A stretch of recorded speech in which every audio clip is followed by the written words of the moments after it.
The third and final speaker is Professor Julio Teehankee of De La Salle University. He previously served as DLSU College of Liberal Arts Dean from 2013 to 2017. He has published extensively on political and electoral reforms, particularly on patronage, politics, and political dynasties. Professor Teehankee, good morning to you, sir. Good morning, Cito. Thank you very much for having me. I would like to further emphasize the imperatives of passing the enabling law that will realize the constitutional provision on political dynasties. Political families and their extended clans have been an enduring feature of Philippine politics. In the political science literature, political dynasties refer to the concentration, consolidation, or perpetuation of political power in persons related to one another. Most members of political dynasties have raised three arguments in their defense. First, they say that the Philippines is a democracy. Second, they are elected. And third, they argue that term limits resulted in the increase of political dynasties in the post-Marcos period. As a political scientist, I have studied and published on the topic of political dynasties since the 1990s. Please allow me to share with you some empirical data from my research. Historically, a total of 319 political clans have controlled local and national politics.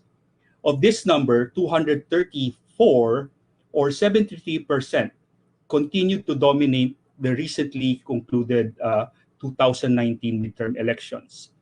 Furthermore, 220 or 70% have held local positions for at least 2 decades. There is a cycle of emergence, maintenance, decline, and replacement of political dynasties. Of the total 319 political families, 111 or 35% are considered durable or have been active since the colonial and post-colonial period. For example, the Ortega clan have dominated the politics of La Union for more than 100 years. 124 or 39% of dominant political families have emerged in the last 4 decades. For example, the most dominant political clan in the country right now is that of the president, President Rodrigo Duterte. 50 or 16% are considered dormant political families that used to be dominant but suffered some electoral or political setbacks, but still possess the machinery to make a comeback. And again, for an example, for the first time since 1987, there is no sitting member of the Aquino family in national or local government elective position. On the other hand, the formerly dormant Marcos dynasty after EDSA has now regained its dominance in local and national politics. 34 or 10% are defunct or have completely disappeared from the political arena. For example, there have been no elected member of the Laurel clan since 2001, and the next generation have decided to pursue other profession. So based on the figures, one can observe that despite being one of the oldest democracies in Asia, the kind of democracy we have in this country is considered an elite democracy. While members of political families are elected, they benefit from the incumbency advantage which allow them to maintain their political machinery. And lastly, political dynasties are dominant with or without term limits, as we have seen by the historical data.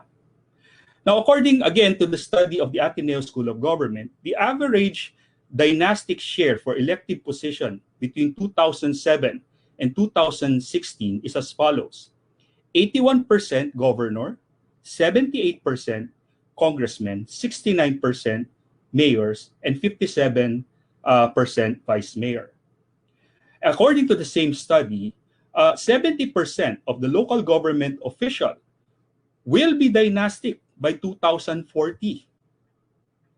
And at the House, the average dynastic share between 1987 and 2019 now stands at 70%.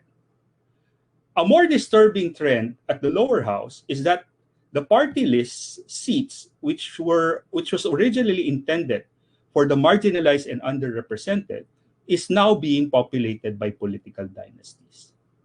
So, Cito, we claim to be a democracy. We regularly hold elections, but if 70 to 80% of all elected positions in government are dominated by political dynasties, whose interests do they represent? I would like to say that public office is a public trust. It should be treated, it should not be treated as a family heirloom. Thank you very much.